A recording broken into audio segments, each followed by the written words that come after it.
lo dijo en la primera hora.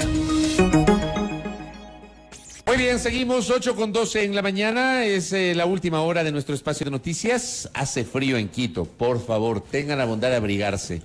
Cuídense, llovizna en algunos sectores de la capital, el cielo encapotado. Ojalá que se despeje porque hoy en la tarde juega la selección y que no llueva en horas de la tarde. Bueno, de los temas económicos pasemos y queremos proponerles un diálogo para un poquito analizar un tema que está siendo materia ahora mismo de trámite en la Comisión de Justicia y Estructura del Estado de la Asamblea Nacional, que es el proyecto de reformas a la Ley Orgánica de la Contraloría General del Estado. Ustedes habrán recordado, pues, el caos en el que estuvo sumida la Contraloría el año anterior, luego de la detención del Contralor Subrogante Pablo Celi. O sea, tuvimos un Contralor Subrogante, Pablo Celi detenido, se nombró un subrogante, etcétera. Bueno, había un problema para poder estructurar adecuadamente la cabeza de la Contraloría por ausencia de una norma expresa en la Ley Orgánica de la Contraloría General del Estado. La Asamblea está trabajando con base en esa experiencia en corregir el error. Entremos en materia y acudamos a una especialista técnica además y que vivió en carne propia las dificultades en la Contraloría General del Estado, que es la doctora Valentina Zárate, ex Contralora General del Estado subrogante, que nos atiende telemáticamente. ¿Cómo le va, doctora? Bienvenida, buen día. Mauricio, buenos días, un especial saludo a usted y a la audiencia que nos acompaña esta mañana. Gracias. Junto a Belkis Sánchez vamos a generar este diálogo, doctora Zárate. A ver, usted esta semana incluso estuvo en la Comisión de Justicia. ¿Cómo ve usted el escenario y el armaje de este proyecto de reformas a la ley de la Contraloría, tomando en cuenta además, insisto, usted vivió en carne propia la situación de la ausencia de una norma expresa en la Contraloría General del Estado, doctora?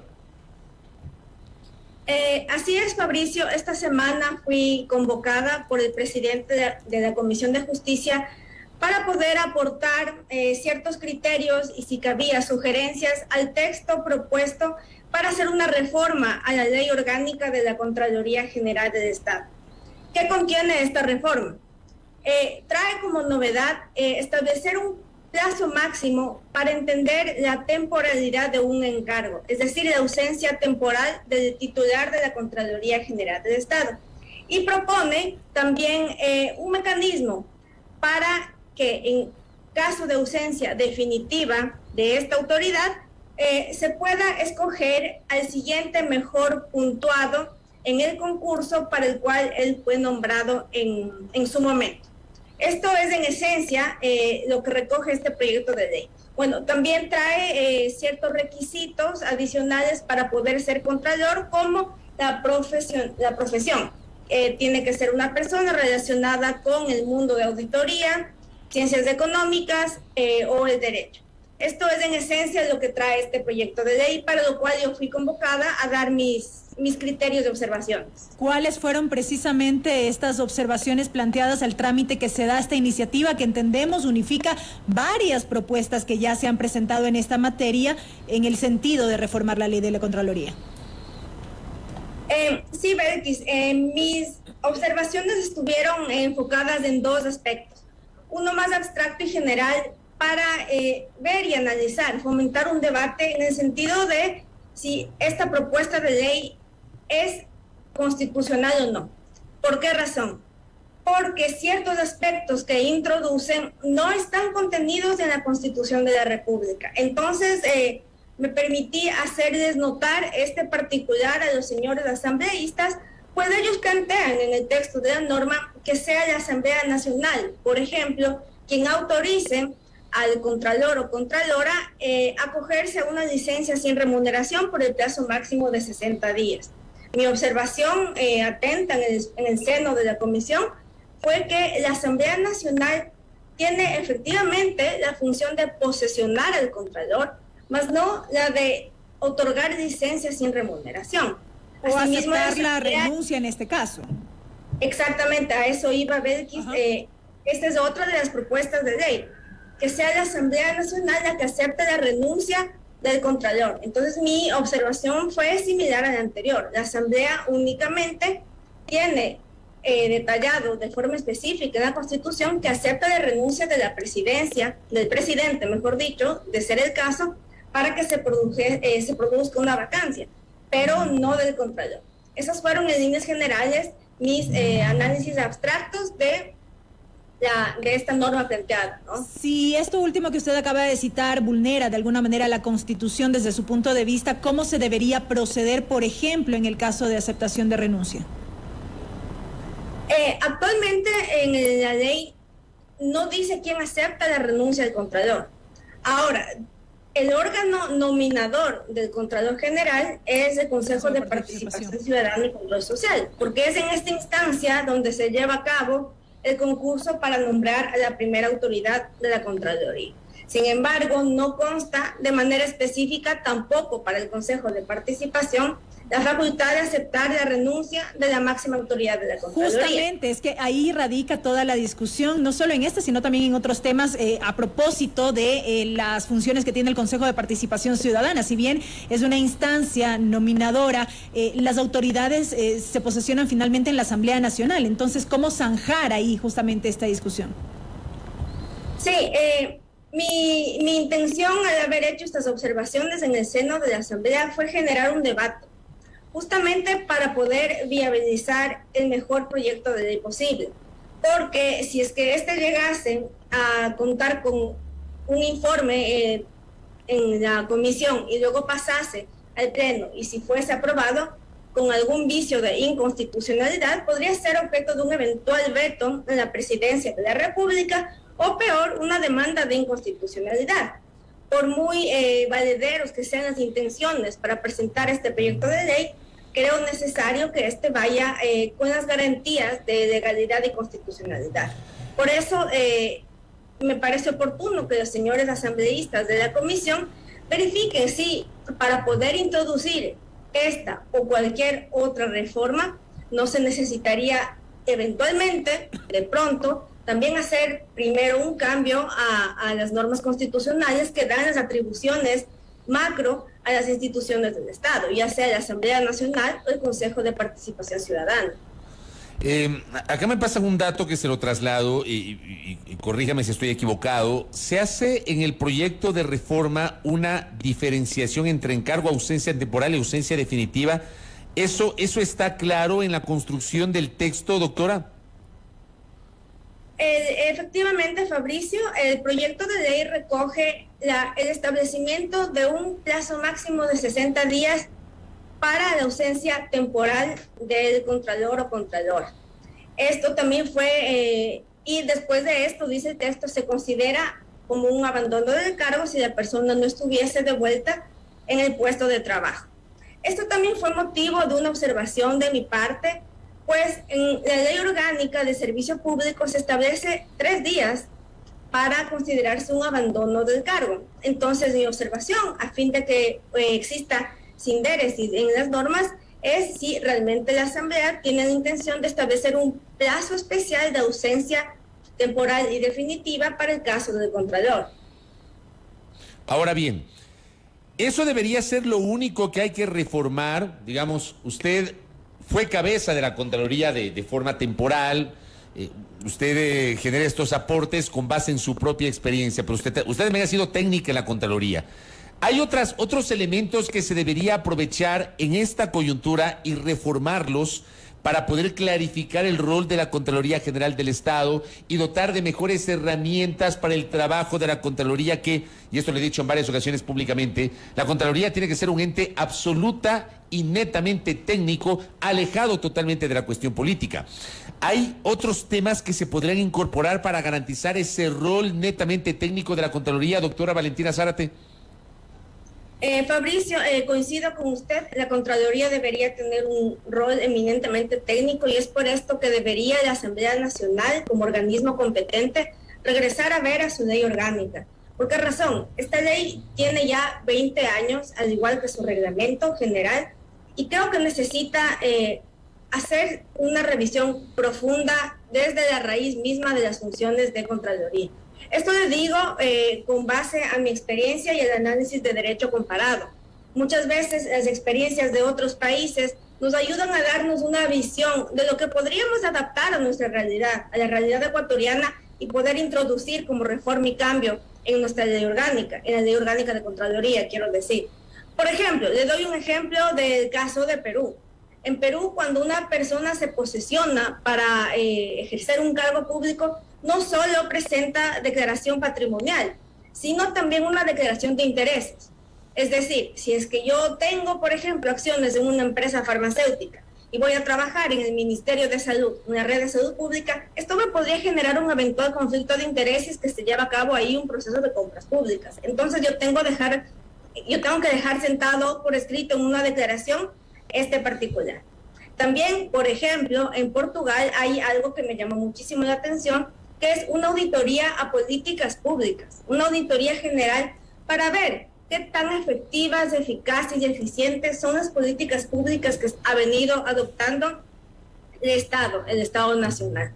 Hay muchísimos cambios que se pueden y se deben hacer, porque la experiencia me dice que este organismo de control, que tiene casi 100 años de existencia, ¿qué es lo que ha hecho? Ha ido acumulando competencias, funciones y atribuciones a lo largo de las décadas, pero llegados a este punto, creo que es necesario preguntarnos y preguntarse si es que puede con todas, si es que puede hacer realmente un trabajo técnico con tantas competencias que tiene acumuladas, y si de pronto no sería oportuno regresar a ver a otros organismos del Estado que están dentro del ordenamiento jurídico, de la estructura general, que de pronto podrían asumir alguna de ellas y poder hacer un trabajo quizás menos engorroso y más adecuado a la necesidad actual. ¿Esta observación que usted hace, doctora, no implicaría o ameritaría también reformas en cuanto a reglamento interno de la institución? Porque sabemos que, claro, la ley rige como tal la entidad, pero de manera interna se expiden reglamentos que permiten operativizar el funcionamiento como tal de la institución. Efectivamente, Belkis, la ley orgánica recoge las atribuciones constitucionales, pero permite que vía estatutaria se desarrollen cada una de estas atribuciones. ¿Y qué es lo que permite en definitiva? Que la estructura interna de Contraloría y de cualquier institución, porque así es el ordenamiento nacional, pueda ser dirigida, estructurada o reestructurada vía acuerdo del Contralor General. Entonces yo me he permitido en otras ocasiones mencionar que también sería oportuno pensar en una reingeniería de la institución, ver qué tan eficientes y eficaces son ciertas unidades que se encuentran actualmente creadas y si están respondiendo a las necesidades de control que demanda el país. Correcto. Doctora Valentina Zárate, además de esto, además del proyecto de reformas a la ley de la Contraloría, estamos expectantes del concurso de merecimientos y oposición, concurso público que debe desarrollar el Consejo de Participación Ciudadana y Control Social. Un proceso que no termina de arrancar, que ha estado en medio de procesos, en medio de la polémica. Hay cuestionamientos de algunos de los consejeros del Consejo de Participación Ciudadana respecto de algunos de los requisitos que se han impulsado. Usted, le pregunto, ¿ha observado este proceso? ¿Cómo ve el concurso para designar al nuevo Contralor o Contralora General del Estado? Fabricio, yo no conozco los detalles sobre cómo se está llevando a cabo el concurso. Lo que sí tengo conocimiento, porque la ley así lo dispone, es que para mayo de este año máximo debería estar nombrada o nombrado el nuevo Contralor o Contralora General del Estado. Entonces, el Consejo de Participación Ciudadana tiene apenas 2 meses para llevar a cabo un concurso para nombrar a una autoridad que esté legítimamente sentada en el despacho del Contralor. Correcto, pero ¿usted ve condiciones para garantizar un proceso lo suficientemente serio que permita al fin, ahora sí, designar un Contralor o Contralora con base en un concurso transparente, abierto, participativo, en el cual, como opinión pública, podamos creer justamente en los resultados de ese proceso, doctora? Mire, Fabricio, creo que hay muchas voces en la sociedad actual que cuestionan no solamente cómo se llevan a cabo los concursos, sino la existencia misma del Consejo de Participación Ciudadana. Sin embargo, la Constitución está vigente y la ley está vigente, y este es, nos guste o no, el organismo que tiene que llevar a cabo este concurso. Como ciudadana, quiero creer, espero y aspiro que estén haciendo bien su trabajo, porque yo he manifestado en muchísimas ocasiones, un organismo de control, la Contraloría y cualquier otro, es vital para una democracia sana. Y quien se siente en el despacho, quien asuma las funciones de contralor o contralora, tiene que ser la persona más capacitada, la persona que tenga un bagaje de experiencia, que pueda realmente hacer cambios que la sociedad está demandando de la Contraloría. Espero y aspiro que el Consejo de Participación cumpla su función y pueda hacer un concurso transparente y llevar a cabo esto a buen término. ¿Usted ha pensado en participar en el concurso? No, Fabricio, pienso que yo le di mucho a la institución también me dio mucho a mí, pero no es mi deseo, no es mi momento. Creo que mi misión en la Contraloría, al menos de momento, ya se agotó. Le voy a hacer otra consulta a propósito de que usted fue funcionaria de la Contraloría General del Estado. En los últimos tiempos, además, hay una serie de cuestionamientos de muchos abogados respecto de la naturaleza de los informes de responsabilidad penal, los denominados IRPs. Se ha hablado de que esos informes al final terminaron generando mucho ruido, pero no respetaron el debido proceso ni garantizaron la presunción de inocencia de muchos funcionarios de la administración pública. ¿Usted qué opina sobre esos cuestionamientos respecto de los IRPs que maneja o ha manejado la Contraloría, doctora Zárate? Fabricio, un informe con indicios de responsabilidad penal recoge, aunque suene redundante, tan solo indicios. Contraloría aprueba este informe y remite este documento a la Fiscalía General del Estado.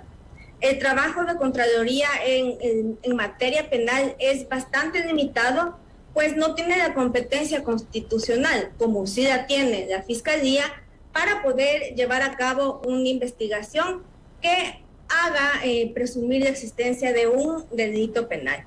Es decir, Fiscalía tiene que recoger los informes de indicios de responsabilidad penal y, si considera oportuno, abrir indagaciones previas, investigaciones penales, para poder profundizar en el análisis que hace Contraloría. Me parece importante distinguir las competencias de una y otra institución. Y una cosa más, un mensaje que recibimos en nuestra transmisión. Uno de nuestros oyentes dice: ¿por cuánto tiempo ahora se podría dejar encargado el puesto? Y en caso de no haber titular, el subrogante puede nombrar otro subrogante, casi como el primer mes luego de la detención del entonces contralor subrogante Pablo Celi. Preguntan si se contemplan plazos y quién asciende a titular permanente. Pregunta que hace uno de nuestros oyentes. Doctora. Mire, Fabricio, me parece que la intención de la Asamblea Nacional al presentar el proyecto de ley que estuvimos discutiendo al comienzo de esta entrevista fue justamente zanjar y despejar dudas respecto a este tipo de cuestionamientos que hace bien la ciudadanía en el debate. ¿Qué es lo que pasa actualmente? La Ley Orgánica de Contraloría dice que el Contralor nombra subcontralor. Hay esa libertad. Entonces, quien esté fungiendo como Contralor puede nombrar y sustituir al subcontralor las veces que considere necesario. No existe un límite para esto. ¿Qué es lo que pasaría en este caso si es que el Consejo de Participación Ciudadana no lleva a cabo el concurso dentro de los plazos previstos en la norma? Que quien funge actualmente como Contralor quedaría encargado hasta que el Consejo de Participación Ciudadana lleve a cabo el concurso. Esto ya se vio en el Ecuador. De hecho, el Contralor Genaro Peña fue un Contralor subrogante. 4 años.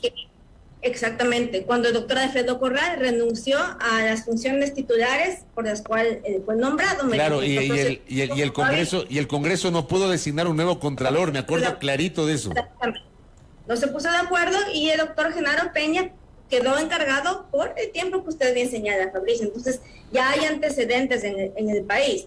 De ahí la importancia de que el Consejo de Participación lleve a cabo el concurso, porque podría suceder lo que ya ha sucedido anteriormente en el Ecuador. Correcto, doctora. Gracias por estos minutos y por sus aportes a estos temas vinculados a la Contraloría. Muy amable por su tiempo.